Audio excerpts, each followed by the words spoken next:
comment le saint, ayant découvert la cause de la maladie, l'exposa au roi. Il se leva alors et alla voir le roi. Il lui fit connaître une partie de la chose. « Le meilleur plan, dit-il, est que nous amenions l'homme ici afin de guérir cette maladie.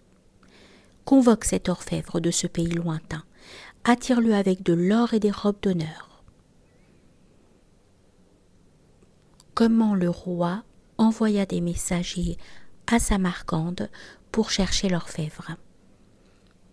Le roi dépêcha 1 ou 2 messagers, hommes habiles, compétents et très justes.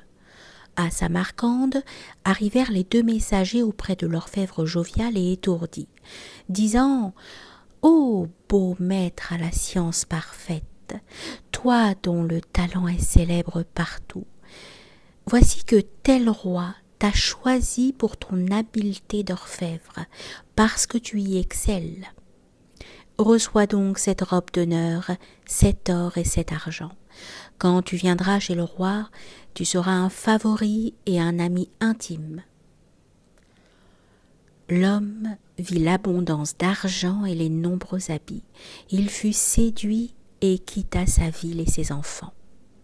L'homme se mit en route avec insouciance, ignorant que le roi en voulait à sa vie. Il enfourcha un cheval arabe et chevaucha gaiement. Le prix de son sang, il le prenait pour une robe d'honneur. Ô insensé, qui te réjouis 100 fois d'entreprendre toi-même un voyage vers un but funeste. Il imaginait la richesse, la puissance, l'autorité.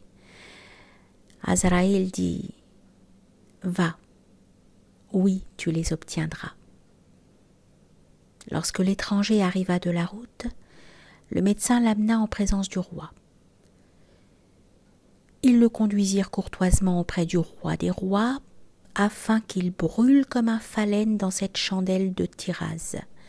Le roi le regarda, lui témoigna beaucoup d'égards et lui confia la garde du trésor rempli d'or.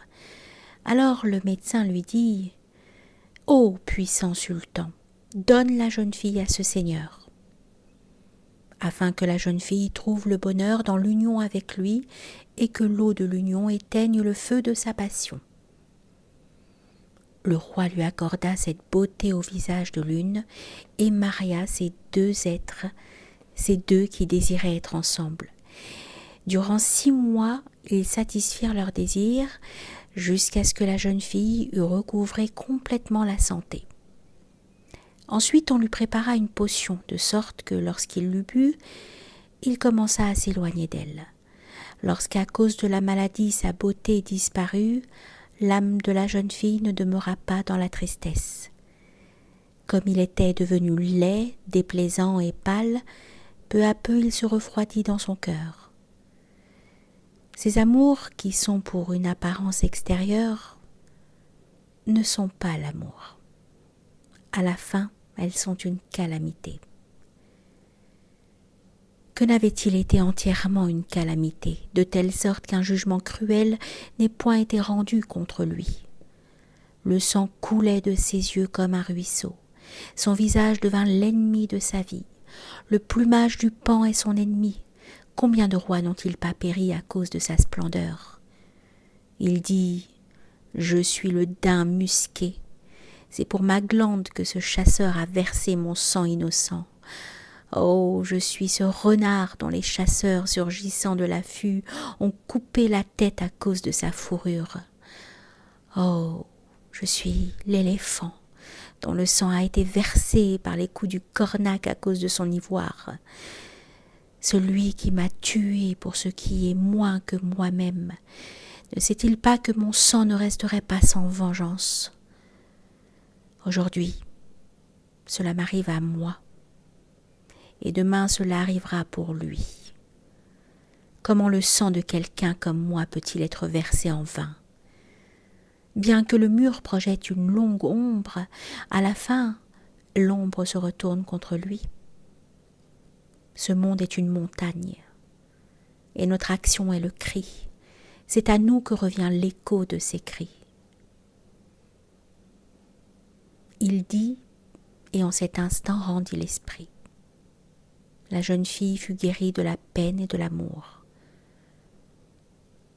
L'amour pour les morts ne dure pas, car celui qui est mort ne revient jamais auprès de nous. Mais l'amour du vivant est à chaque instant plus frais qu'un bouton de fleur dans l'esprit et la vue. Choisis l'amour de ce vivant qui est éternel, qui te donne à boire de ce vin qui augmente la vie. Choisis l'amour de celui dont l'amour a fait obtenir à tous les prophètes la puissance et la gloire. Ne dis pas « nous n'avons pas d'accès auprès de ce roi ». Les relations avec ceux qui sont généreux ne sont pas difficiles.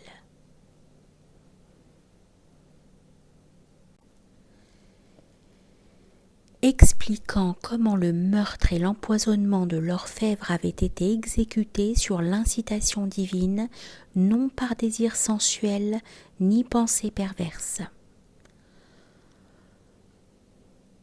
Le meurtre de cet homme par la main du médecin ne fut pas dû à l'espoir ou à la crainte.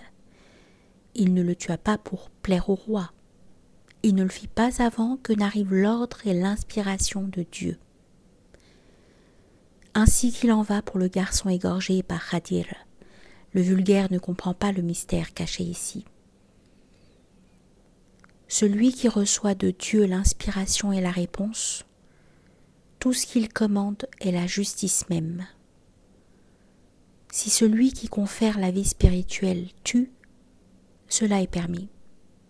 Il est le lieutenant de Dieu et sa main est la main de Dieu.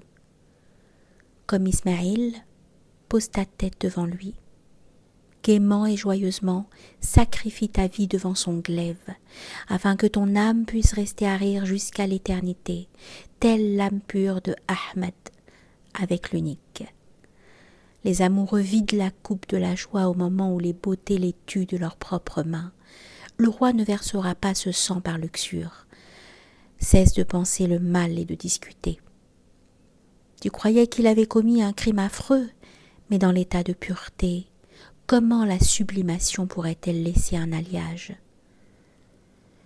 Le but de cette dure discipline et de ce rude traitement est que le feu puisse extraire les scories de l'argent.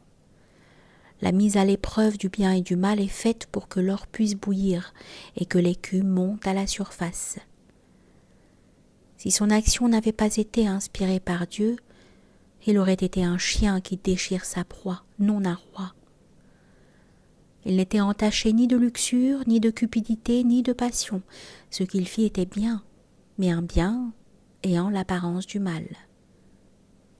Si Khadir fit sombrer le bateau dans la mer, il y a dans cette action de Khadir 100 rectitude.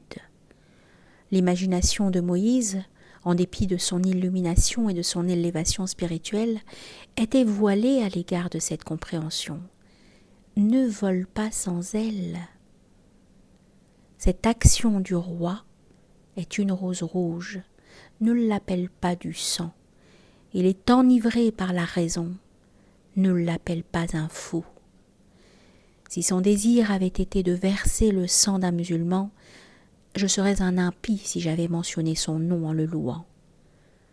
Le plus haut ciel tremble à la louange du méchant, et cette louange incite l'homme pieux à penser le mal. C'était un roi, et un roi très prudent. Il était un élu, et l'élu de Dieu. Celui qui est tué par un tel roi, ce dernier le conduit à la prospérité et l'état le plus honorable. Si le roi n'avait pas considéré que c'était un avantage pour l'orfèvre que de lui témoigner de la violence, comment cette compassion absolue aurait-elle pu recourir à la violence ? L'enfant tremble devant la lancette du barbier, mais la tendre mère est heureuse de cette souffrance de son enfant. Il prend la moitié d'une vie et donne 100 vies en échange. Il donne ce que ton imagination ne peut même concevoir. Tu juges ses actions par analogie avec toi-même, mais tu t'es éloigné bien loin de la vérité. Réfléchis bien.